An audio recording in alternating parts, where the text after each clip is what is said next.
नमस्कार, economics for all Deven channel में आपका स्वागत है। बीए थर्ड सेमेस्टर और बीए थर्ड ईयर उनका second paper history of economic thought और हमारा आज का टॉपिक है रोमेश चंद्र दत्त, आरसी दत्त, उनके आर्थिक विचार। तो एक सामान्य परिचय आरसी दत्त का। इनका जन्म 13 अगस्त 1848 को कलकत्ता में हुआ था। 1869 में भारतीय सिविल सर्विस में इनका चयन हुआ। 1870 से 1882 तक ब्रिटिश भारत के विभिन्न जिलों में ये डीएम रहे, जिला कलेक्टर रहे। 1882 से 1897 तक कमिश्नर के पद पर रहे, मंडलायुक्त रहे। सेवानिवृत्ति के उपरांत समाज सेवा के लिए भारतीय राष्ट्रीय कांग्रेस के सदस्य भी बन गए और 1899 में लखनऊ में अधिवेशन हुआ था, उसकी अध्यक्षता भी आरसी दत्त ने की थी और इनकी मृत्यु 30 नवंबर 1909 को बड़ौदा में हुई थी। और इनकी जो महत्वपूर्ण पुस्तक है वो है भारत का आर्थिक इतिहास। ये 2 खंडों में विभाजित है।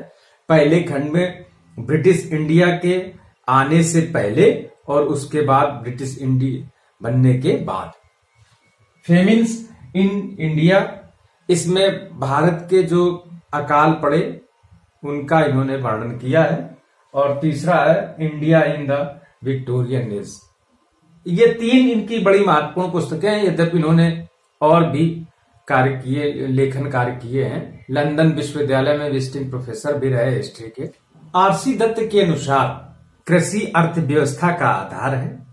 कृषि जीविकोपार्जन का एकमात्र साधन है, क्योंकि उस दौर में ब्रिटिश भारत के उस समय उद्योगों का विकास प्रारंभिक अवस्था में था।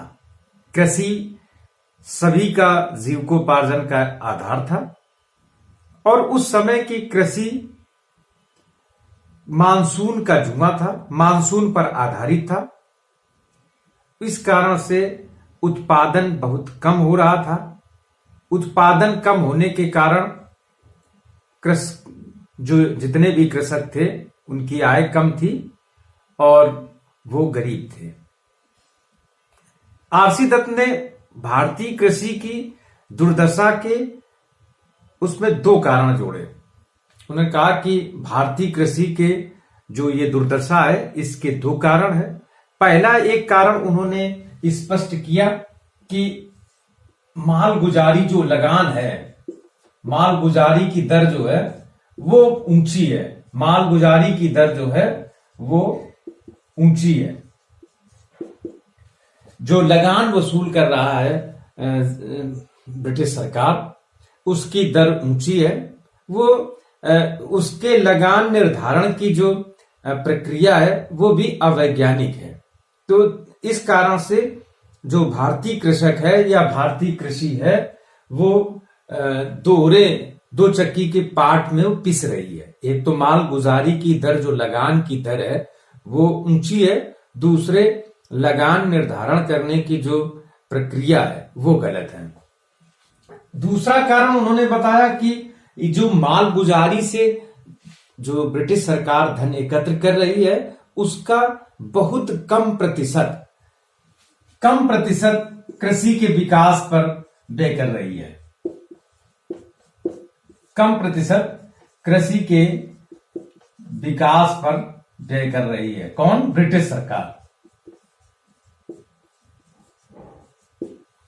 बहुत कम प्रतिशत। अब इससे 2 का एक और नुकसान हो रहा है। एक तो कृषि क्या है, मानसून पर आधारित है। कृषि मानसून पर आधारित है।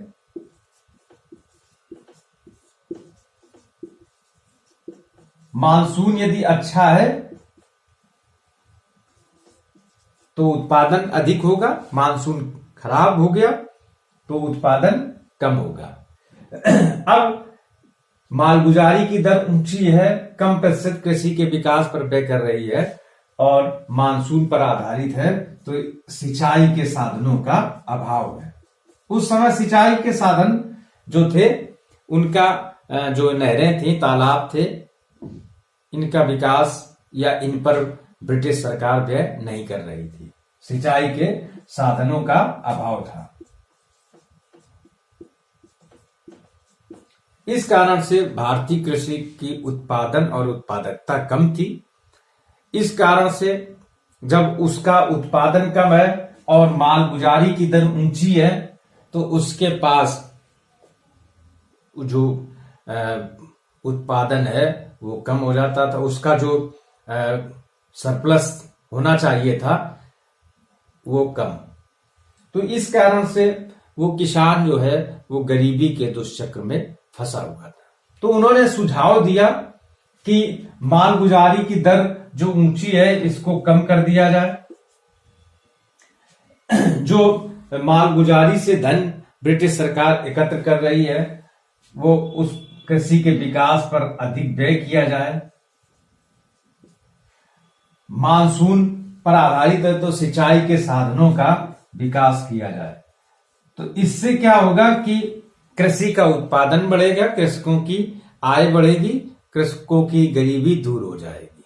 तो उन्होंने, चूंकि वो जिला कलेक्टर रहे हैं विभिन्न जिलों में, तो इस कारण से उन्होंने कृषि की विस्तृत व्याख्या विश्लेषण किया, उस दौर की कृषि का विस्तृत व्याख्या की है।